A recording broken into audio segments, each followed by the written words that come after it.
Hey guys, welcome to another episode. Hello, hello, hello. I hope everyone out there is safe, healthy, and just basically keeping it together while we try to get through everything. Yes, I hope everyone's peaceful and doing well because, yeah, it's been a long haul, almost a year of this. So, Yeah, yeah. yeah. So we're hanging in there. So tonight we have a great guest. His name is Robert Brown. He's the Chief Development Officer for Greenway DNA. Robert just recently co-founded Greenway DNA in 2018, and he has been working to expand plant-based medicinal practices and medicinal cannabis initiatives through education and through platforms that Greenway uses to educate their audience. So, welcome, Robert. Thank you for joining us. Thank you guys for having me. Yes. So, tell us, what is Greenway DNA? So Greenway DNA is a saliva-based at-home DNA test. Think 23andMe, very similar platform. You spit into a tube. That tube gets sent back to us, and then we go ahead and do our DNA sequencing on there, which is a clinical level of sequencing run through what we call 16S next-gen sequencing. So a really high level of accuracy and repeatability that you typically only find, again, running through clinical levels of the test. And then from there, we're currently looking at 20 genes and 40 genetic variants associated with the endocannabinoid system and then cannabinoids in general, how they affect the body. So we provide our clients with a dose recommendation for pain, anxiety, and insomnia currently, and really try to focus their approach. We have found great success with it, and again, looking at those three now, and also looking to expand that as time goes on. So, let me make it clear for myself and, of course, the listeners. So, basically, you go and check someone's DNA, and then you kind of see which type of cannabis strand will work for them. Can you clarify that a little bit? Yeah, so we actually, the role that we've taken, which is a little bit different than some other areas in the market, is we don't look at strains specifically or terpenes. We want to make ourselves a little agnostic to that. And one main reason is, so I came from a grow background. That was my start, was in cannabis. And believe it or not, just because a strain has the same name, might have been renamed, the genetics might be different. Even if you're familiar with growing at all, people typically will grow from a mother plant. So they'll grow a large plant and they'll take cuttings off of it and make other plants so they can keep the genetics. But what they don't understand is there can be genetic variants that can pop up based on your grow style, the lighting that you're using, if you know temperature fluctuations. So that can actually change. So we look at it strictly from a scientific cannabinoid focus. So one of the main things is we really, there's obviously a lot of different ways to intake cannabis, but we recommend that we do a tincture or a sublingual method for a couple of reasons. One is typically it's bound with MCT oil or coconut oil, things like that, which are fat-based. And THC and CBD, the cannabinoids in general, they actually have a better bioavailability in the body because they bind to lipids. So you get more efficacy out of it, a better absorption rate, and then we don't have the fluctuations between strains that go back and forth. We do talk with companies and are in process of trying to find that, but it's just so difficult to get something that is the same across the board every time you buy a certain strain. Makes a lot of sense. So basically, you'll pair them with, say, CBG versus CBN versus CBD? Right. So we're only looking at CBD and THC right now. That Okay. is going to expand again. And a lot of people, look at what we're doing and they're like, oh, well, you're only looking at three things, or, we're only looking at two cannabinoids. But our approach is we want to provide the most peer-reviewed and up-to-date data that we can, the most solid data that we can, because it's from a myriad of reasons. One of which is we want to make sure that we don't put out false information, and two of is we want to make sure that as people are using this and really getting into cannabis, especially first-time users, that they're getting, that they find that it works. We don't want them to try it and then move away because it doesn't work for them. So we are trying to back everything we do with scientific rigor, And these things will come about. We will get CBG. We will get all these other cannabinoids as time goes on and as the data is there. And also, we're a relatively new company. So we're getting funding trying to come in, and we're going to expand and do clinical research on our own and really try to explore and see what we can come up with. Oh, interesting. So what were you doing? Because you mentioned you were a grower. So could you tell us what you were doing prior to this and what led you to get involved in, co-founding something like this? Yeah.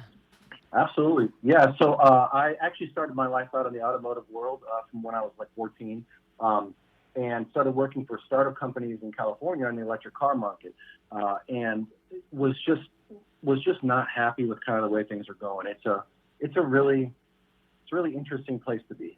California, Los Angeles in general, on its own is strange. And then being in that area and watching things turn around was just getting a little scary. And I really wanted to be out on my own and work for myself. And I had a good friend of mine who actually was suffering from cancer. And she got into cannabis right around 2010.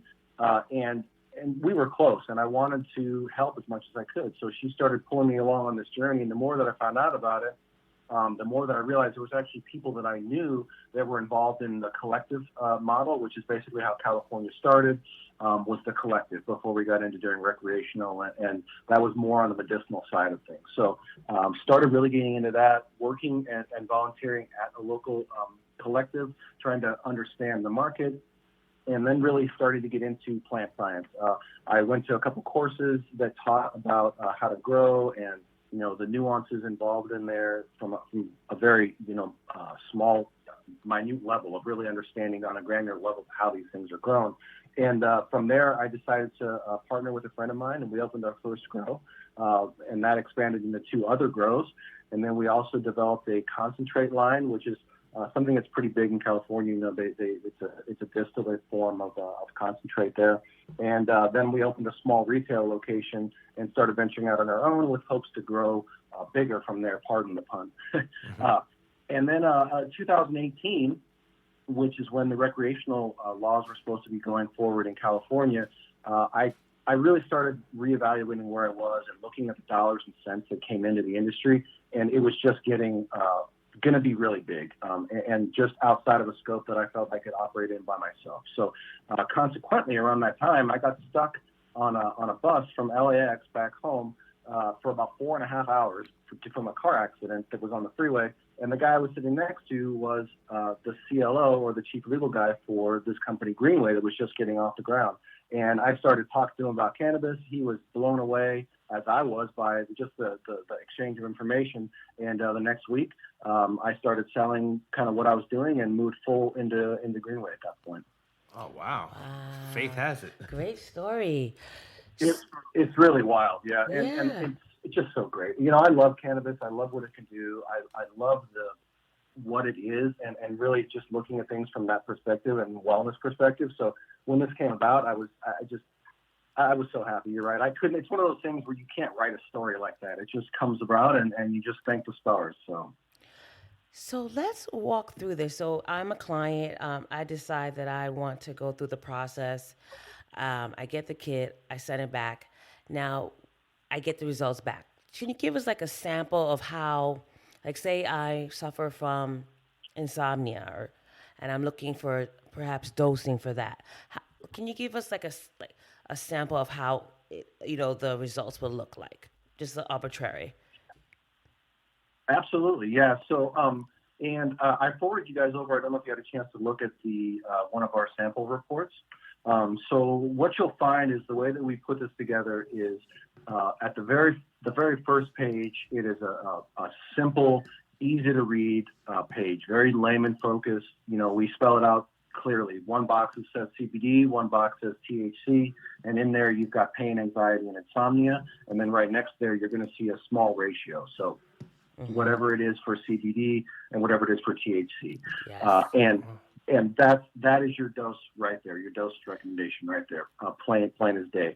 And then we go down from there, and we're going to provide on there is a small card that clients can cut out and put in their wallet. Yeah. And we did that for the new people that are going into a dispensary. It can be daunting to walk in there. Yes. I don't know. I don't have a lot of information about the East Coast, but I know on the West Coast, it's a bit of a free-for-all. You've got, all walks of life and typically younger kids that are experimenting with the way they dress or the way they do their hair. And if you're a 65 or 70-year-old person walking into that store, it might be a little daunting for you. So yes, we provided that. It makes it easy, right? You walk in, you give it to them. It's the same every time. There's no question about what you need or how you need it. Makes it really easy. The next one down you're going to see is we explain the variants on there. And what we did is we took our time to narrow down the scientific lingo on that, and we put it into one sentence. So again, try to make it easy to understand what that variant means to you on a layman level.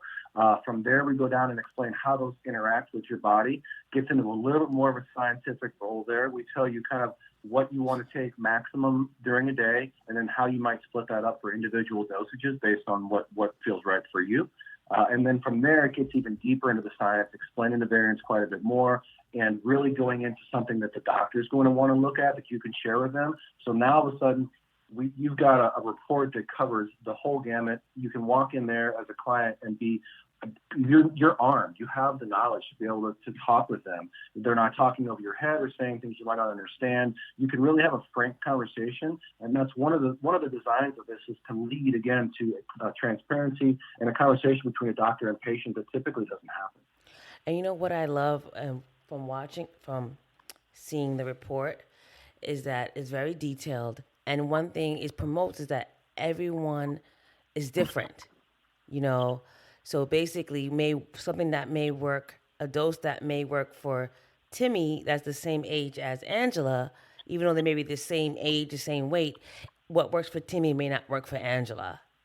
So it's very individualized, which is perfect. Yeah, exactly.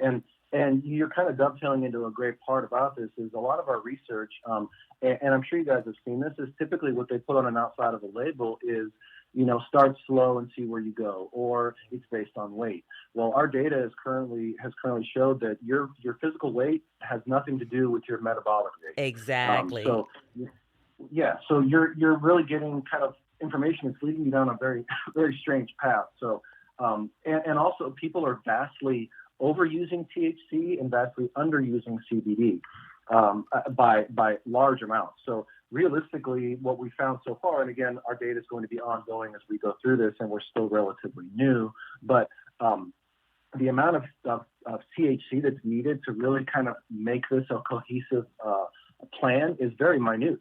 You're not getting into parts where you're going to start feeling the effects or feeling high. So I know a lot of people talk about using CBD and staying away from THC. Some of that is legal. Some of it's more on the people that want to get high. But realistically, to treat these ailments, we're finding that the amount of THC you need is very low. Wow.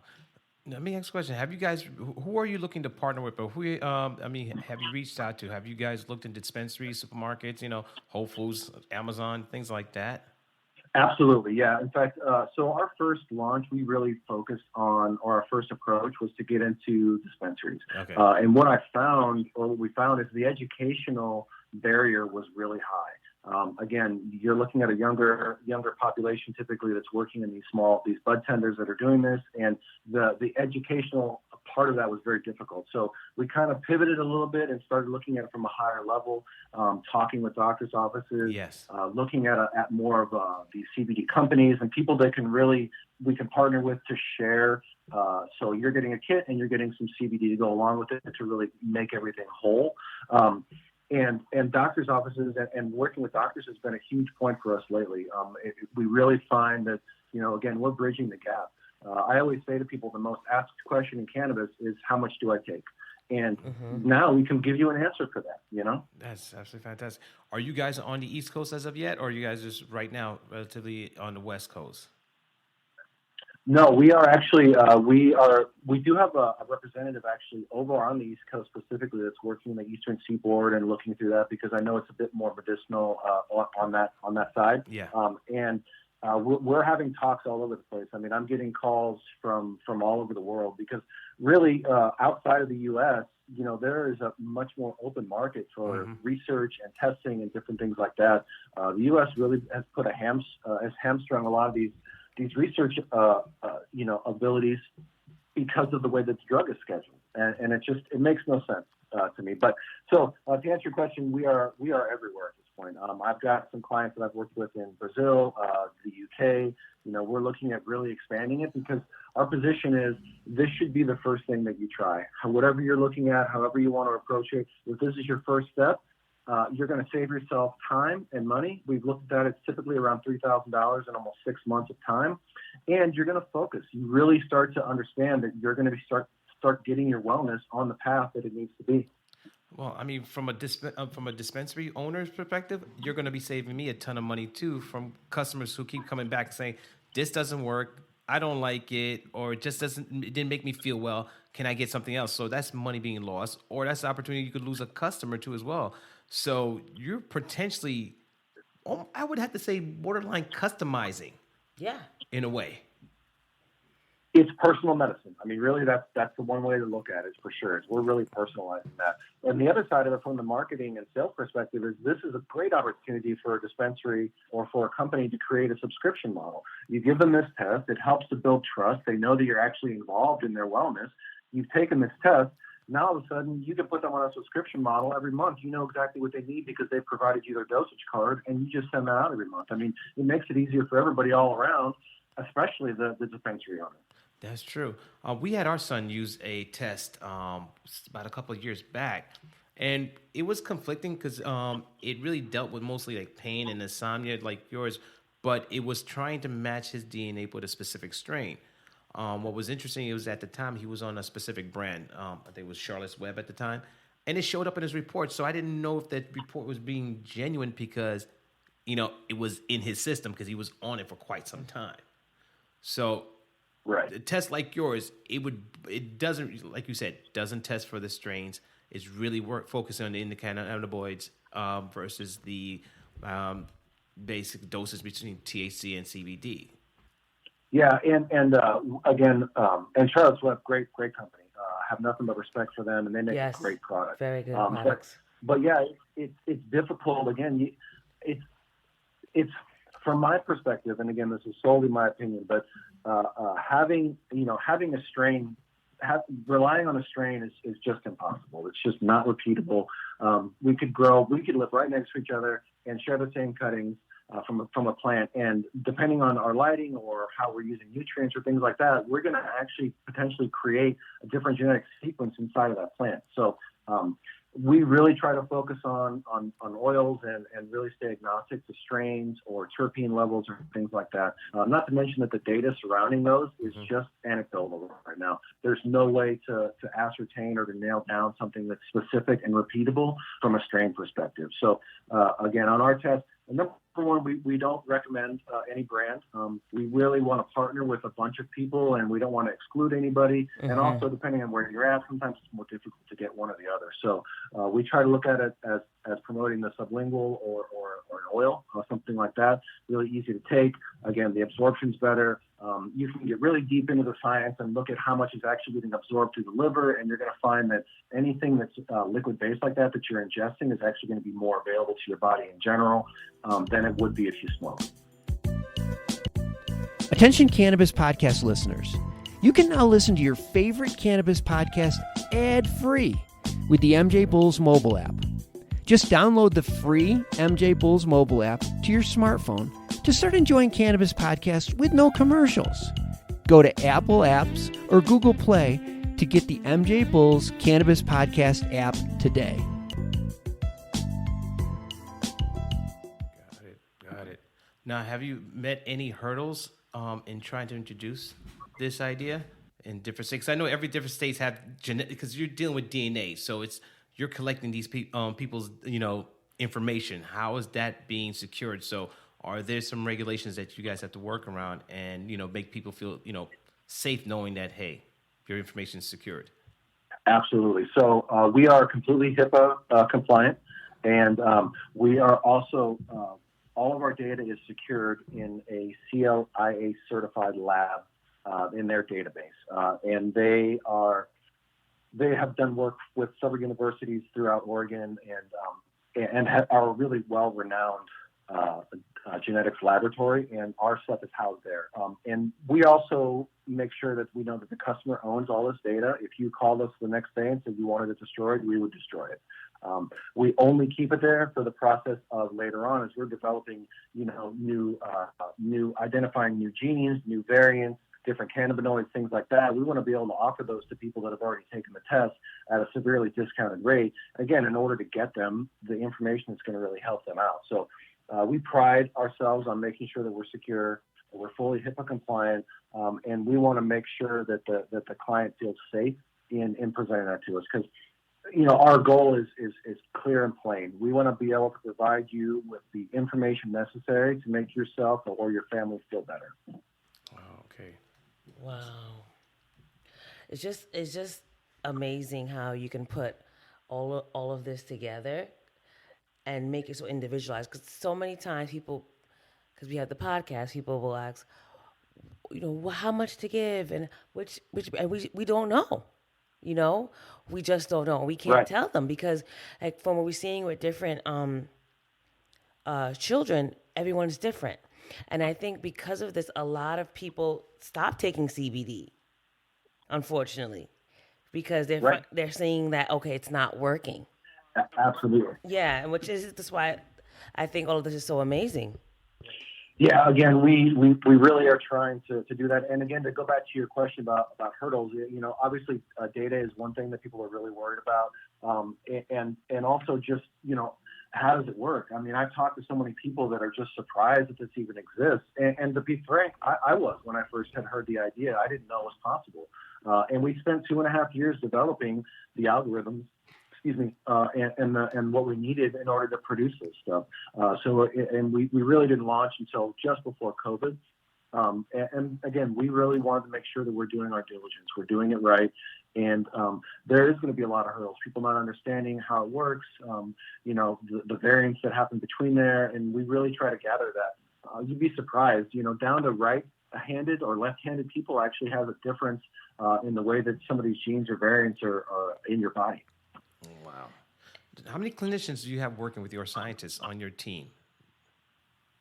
So we have two of our founders that really did the lion's share of what we're going over now, and we also have a couple of doctors we've added to our advisory board in order to, again, sort of bridge the gap of an MD versus a clinical doctor, PhD. That's the way that we're approaching on it. So we have, and I'm not sure if you're familiar, but we added Dr. Janice Knox, who's part of the Knox family of doctors. Her and her daughters are all in the cannabis space and are very well respected, and also other plant medicines as well. And then also Dr. Sandra Carrillo, who is based down in Latin America, but has a huge footprint up in the U.S. and is really involved in the cannabis space. And then also Dr. David Wogowski, who is out of the University of Wisconsin, I believe. Forgive me if I get that wrong. I've had a lot of universities in my head today. And so we really are working with them, again, to continue this. And we're also looking to partner with other universities, research development companies, and, places that are looking at how these things affect people, how cannabinoids work. We're coming in and saying, well, we've got a way to figure out their dosage. So this is going to shrink the time potentially of research and development, and really get, again, focusing on that side. Not only is it for personal, but we can also try to focus it on the research as well. Yeah, this is amazing because, I mean, for us on a monthly basis, we're spending anywhere between $300 to $1,000 because of the amount of dosaging, because there's times where we have to up the dose, lower the dose. So we're like going through bottles. And so being able to pinpoint the amount of doses can actually help us figure out our monthly budget. Yeah. Exactly. It's there's a lot of upside really to everything we're talking about, and to know where you're going. I mean, realistically, right? We've all been, again, I'm 47, so I've been going to a doctor and getting prescribed drugs, and they don't ever do a test on me. They do blood work once in a while, but they don't do a genetic test to find out what my metabolism looks like. How my body works. I've had several surgeries. I was in martial arts for a long time and had several injuries. And I would go into the hospital and they would give me morphine, and it doesn't do anything to me. It doesn't affect me at all. And that's genetic. That's something in my genetic makeup, and no one's ever bothered to test for that. And it's just kind of crazy to think that, you know? It is crazy. So I work in a hospital, and I was working in post-ops surgery, spine surgeries. And they give everyone the same medication. And I'm like, okay. And what happens is some people, like you said, they're like in pain still. Some people are hallucinating. You know, right. So it's same thing here. It's all depend on your genetic makeup. And it's like to think that, you know, with CBD, it's the same thing. It's the exact same thing. Yeah. Like my father had ankle surgery. He was on Oxy. He was like, get me off of this. Like, he was like, I don't care. I have pain. I need to get off of it. And for some people, it doesn't even they don't flinch. So it's just, it's hilarious. Yeah. So, yeah, it's really weird the way that the medical community, and again, I love them. My mother was a nurse for 40 plus years. It's just the approach that's been taken and that's been taken into a normalcy is interesting. We're not looking at all these factors, and also again looking at the transparency of the conversation. I've come across some amazing doctors in my life. I've also come across doctors that don't want to take the time of day to discuss with me what they're talking about or explain it to me in layman's terms. They just write it down and walk out of the room. And you know, we're working to try to change that stigma, being able to provide the client with information that they can go to their doctor, you know, look up on their own, and it's science. It's stuff that you can really bring to the table and have a frank, open conversation with your doctor and really start to look at your personal path to wellness. And it's so anecdotal for us because Aiden's been on CBD for 5 years, so we've been seeing what works and what doesn't work for him. And they're trying to do the same thing with cannabis. Oh, he needs this much.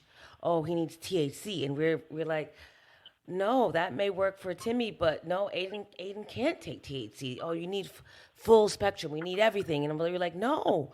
But people are like, well, it worked for her. Why don't it work for him? He has epilepsy too. And I'm like, no, it doesn't. Yeah, epilepsy alone is really tough too. I mean, you guys are really in an uphill battle just because of, you know, the studies that are out there, you know, everything that I've read. And it's one thing that I've also looked into specifically. Because my sister actually suffers from a very mild form of epilepsy. She gets the focal where she's looking off in the distance for quite a while. Absence, and the efficacy of that is it's difficult. And you know, they're also showing that people are still having to take some of the drugs with there. And so epilepsy is a really hard road to get down. And to assume that everyone's going to be the same is just crazy. Agreed. And you know what's I have to give you guys kudos for what you're doing because when you mentioned, you know, that they just give you all kinds of drugs and, you know, they don't match up. We had that experience with my son when he was given Depakote. He weighed about 35 pounds. They had him on 1,000 milligrams daily. And we did the research and it was like, that's equivalent to what a grown male adult weighing over 200 pounds would receive. And a child of 35 pounds is getting this. And so it just shows that if people would just really take the time and look and spend the energy to really find alternative ways of treating ailments, I mean, this is fascinating what you're doing because you guys have actually took a step further than the company that we were, you know, we had dealt with in the past when it came to genetic testing because this is fantastic. I have to give you guys credit on what you're doing because there is something we're just looking at right now that we had our son do a genetic testing and it was the GABRA2 gene. And we're looking at the variant and it specifically indicates what we've already found out through trial and error is about the fact that, you know, the THC is not really something that he needs much of. And for him to avoid high doses. So I'm like, oh my God, these guys are on it. We're looking at it. We're looking at your report right now. We're like, they're on it. Like, oh, okay. This has great potential right now. Yeah, our graph that we've got that shows we obviously send these out once in a while, but about the weight versus dosage. You know, we've got a 250-pound male on there that's taking less than a person that we have that weighs 105 pounds. Wow. And again, it just weight doesn't have anything to do with dosage. It just doesn't. And you know, the methods by which people talk about and do that is one of our hurdles. Is overcoming the stigma of overcoming, what people think they know about it, and at the very least, and at the very most, trying to get the government to say, hey, Schedule 1 drug basically says there's no medicinal qualities in it, and this has been proven for way longer than we've been around. They were doing this stuff back in the 14th century, so I don't know why it is we're having such a hard time with it now with all the science around there. We know. It's like another podcast discussion. Yeah, it's been. We'll avoid it here because right. you guys are. Looks like you guys are on the right track. I have to commend you guys. Literally, we're reading this. For some people, who are not familiar with reading reports like this, is maybe a little bit challenging. But for us, because we've been so involved when it came to our son, that there was no stone unturned for us to helping him. So this is great information. Now, if you work with a dispensary, do they get a copy of this, or this is strictly for the client who uses it? How would that work? Would it be the dispensary selling it? It just goes to the client. Again, under HIPAA rules, it's protected medical information, so we send it directly to them. But that's the reason we put that wallet card in there to cut that out. And then you can bring that in there because, again, that takes off all the other personal data. It's just got your dosages on there and what you'd like, and you can show it to them, and then they can put together some products that are going to be, close. Obviously, that's another part of the equation down the road is having products that are formulated more towards, whatever it is. So as we go through this, one of the data points we're going to collect is obviously, is there a correlation? Do 100 million people take 10 milligrams a day? Oh, we should probably make sure we're getting a product on the market, not us, but a person that focuses on that, So getting that data together, really looking at these things and seeing if there's correlations across the board to really help drive people's interest and their efficacy with it. Wow. Congrats. You guys are on it. Now, if people wanted to get in touch with you guys, or specifically to get more information, how would they reach you? Yeah, you can head to greenwaydna.com. That's going to give you a sample report you can download and take a look at. There's some information there that you can peer around to, and then also they can feel free to send an email over to us. I believe it's info@greenwaydna.com, and we can follow up with you there if you just want to send an email. Again, happy to do it. Happy to answer questions, and we really want to make sure that we're interacting to give people the best experience. So that's it. Also, our social media, so you can go to Instagram at Greenway DNA, also Facebook. We're very involved in there, and different cannabis organizations through Facebook as well. So we're all over, and happy to be involved. Thank you very much. We really appreciate your time, and thank you for coming on and sharing this great information. I think this is going to help a lot of people. Literally a lot of people take the guesswork out, and this is an amazing product. Thank you again for joining us. Well, thank you guys. I think it's great what you're doing as well. Helping people, working with people that have similar issues or questions that you do is you're the unsung heroes of really, doing these things. To be fair, it's great work, and I really appreciate you having me on. Yes, thank you. And companies like yours gives us like a really something hopeful to look forward to, and coming across a cure. I really am. Now I'm feeling really happy now at this point, just saying, okay, we're getting close. So thank you again, and thank your team as well. Absolutely. I'll pass it on, and yeah, again, thank you. All right. Have a good night. Thanks again for joining us. Thank you. Good night. Thank you, guys. Bye-bye.